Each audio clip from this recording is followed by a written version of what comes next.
साग सम्धीको घरमा कोही छैन खाली छ भनेर भनेको त अन्तकाली मुन्टेको देखेँ।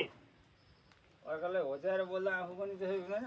भान्जी गएर मामन आएको आउँछ त भन्ने थाहा नभएको तल अर्कालाई होच्याएर बोल्दा आफू तल परिन्छ भन्ने थाहा नभएको गोरुलाई के भन्नु खै। गोरु गर्नु भए एक आपस छोरीलाई हेर्नुहोस्, स्वास्नीलाई हेर्नुहोस्, स्वास्नीको तलदेखि मान्छेलाई हेर्नुहोस्। ला ला ला ला कोटले म आँखा छोपिजन्दै दारी मैले त केही देखेको छैन।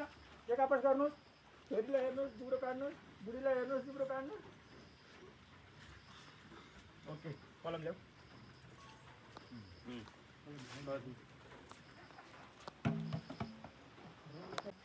एक्सन।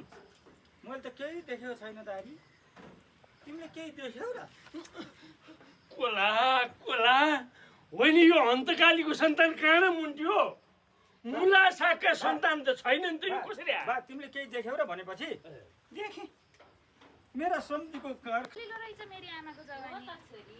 बरु अब गीत सुरु गर्ने कि गरौँ गरौँ गरौँ गरौँ। बुढो विदेश गयो भने टोलमा धाका लाउँछे, आफू भने त्यसका बाजे 3 महिना लाउँछे। गन्का मादल गन्का गन्का मादल गन्का।